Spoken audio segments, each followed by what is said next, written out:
Thanks very much to Kemba and our panelists. Hopefully you can all still hear me.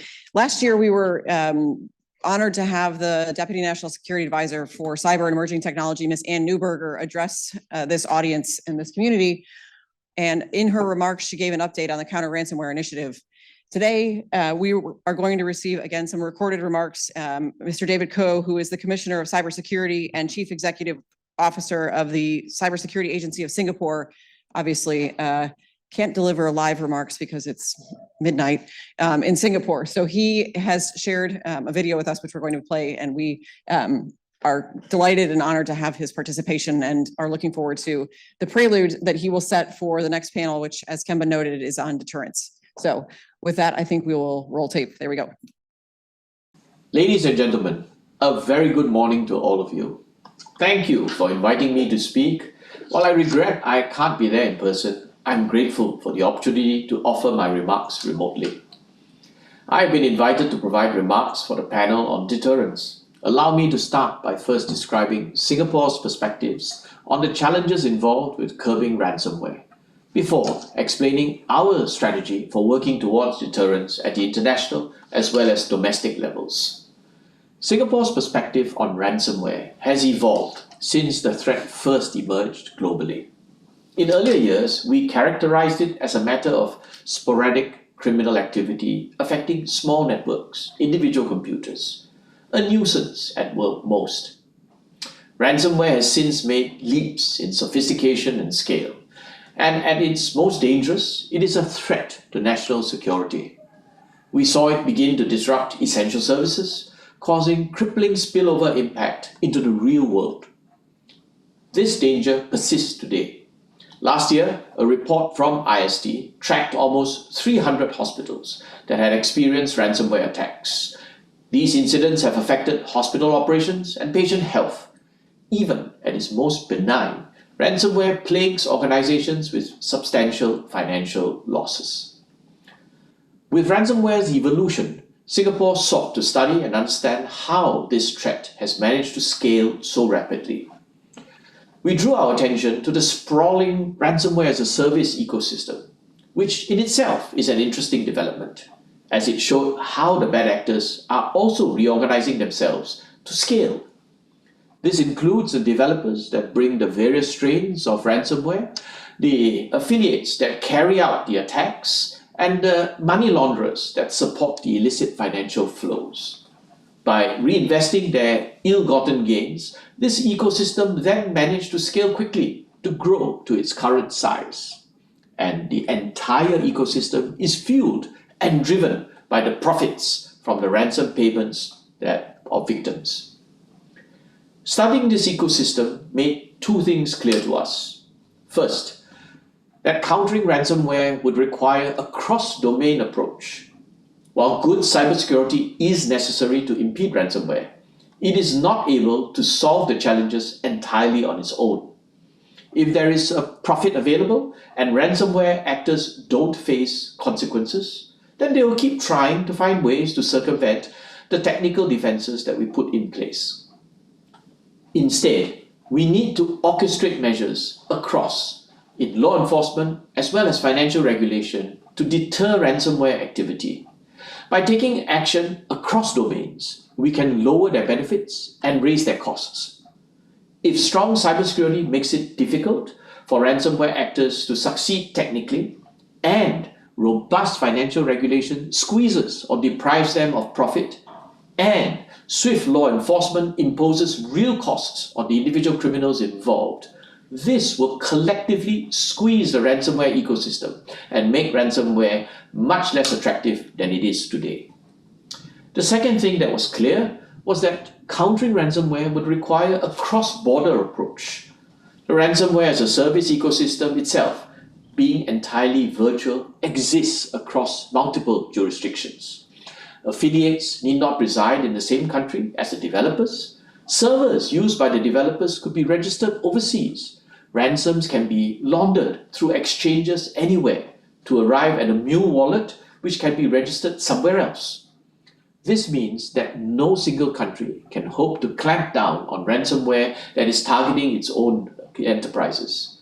countries need to come together and share cyber threat intelligence on ransomware, collaborate on joint law enforcement action, and take steps to harden our financial sectors, including the virtual assets, against these illicit ransomware transactions. This will collapse the operating space of the ransomware ecosystem and give them less room to hide. Singapore has applied these two lessons in our own counter-ransomware strategy. Allow me to explain. In 2022, we convened a domestic National Interagency Counter-Ransomware Task Force. It comprised colleagues across our government, anchored by the Cybersecurity Agency of Singapore, the Singapore Police Force, and the Monetary Authority of Singapore. This allowed us to organize ourselves across domains at the national level and set out a plan to take action to reduce ransomware on our shores. Our task force published a report that serves as the blueprint for national counter-ransomware efforts, and our agencies now are in the process of implementing the recommendations. One such example is the implementation of the Financial Action Task Force, or FATF, recommendation number 15, which involves imposing anti-money laundering and combating the financing of terrorism (AML-CFT) standards on virtual asset service providers, such as cryptocurrency exchanges. This is useful in the fight against ransomware because it makes these service providers accountable for the transactions on their platforms, including illicit transactions linked to ransomware payments.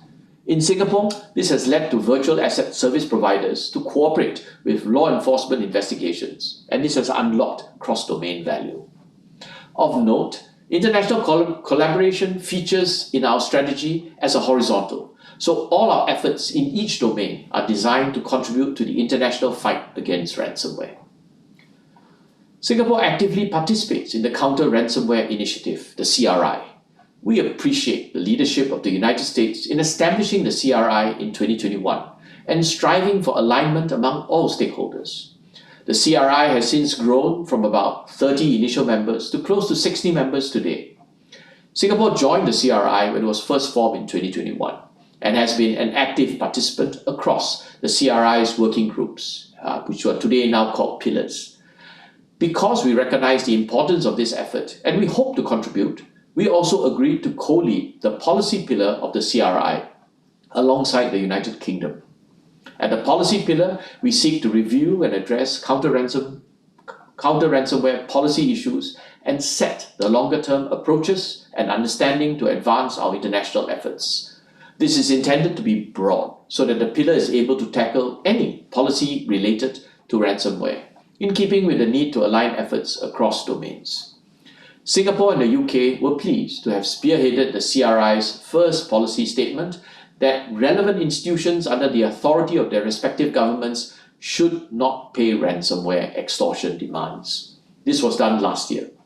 This statement was endorsed by 47 CRI members, nearly all the CRI members at the time.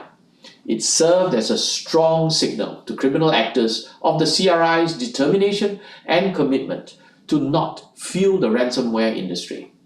The statement was a major step forward for the international community because it was the first time so many countries have come together to signal our collective stance on ransomware payment. Another initiative the policy pillar pursued was the establishment of best practices for incident reporting. This sought to raise reporting levels and identify the fields of information that are useful for counter-ransomware operations and law enforcement action. This was paired with best practices for information sharing within the CRI, so that the information gleaned from reports or distilled through investigations could be rapidly shared among members across borders. Of course, this international counter-ransomware effort does not just involve governments. The policy pillar also recognizes the role and meaningful contributions from the private sector, think tanks, and international organizations in the fight against ransomware. IST is and remains a steadfast partner to the pillar, and last year they supported our efforts by holding a workshop on mapping the ransomware payments ecosystem. IST also shared many useful materials and references for us to consider in the process. While national and international efforts may be taken in parallel, Singapore designed our own counter-ransomware strategy to bring them together. We recognize that Singapore is just one part of the puzzle, so every recommendation made by Singapore's domestic task force was either shaped by the global ransomware landscape or designed to contribute to the international efforts. Returning to the example of the FATF Recommendation 15, it isn't useful if it's only adopted by a handful of countries. Ransomware actors will just use exchanges in other countries with impunity. This is why Singapore has shared our experiences in adopting Recommendation 15 with the CRI policy pillar members so that they could likewise expedite the implementation of Recommendation 15 in their own jurisdictions. In an ideal world, this would culminate with virtual asset service providers across countries detecting and reporting transactions linked to ransomware to their respective law enforcement agencies, who would then collaborate internationally on joint investigations with support from the private sector and take consequential law enforcement action against these criminals. This is just one of the ways that we hope to leverage on the cross-domain, cross-border approach to starve the ransomware ecosystem and deter ransomware. In conclusion, between national governments and the private sector, we have many of the levers that we can use to exert pressure on global ransomware activity. We must consider deterrence at the organizational and national levels, but also at the global level to tackle ransomware effectively and comprehensively. And all these actions and levers need to be executed together in concert at the same time in order to achieve maximum effectiveness. I would like to thank IST for organizing this event and inviting me to speak and accommodating my ability to share my views despite my absence. I wish all of you an insightful discussion ahead. Thank you.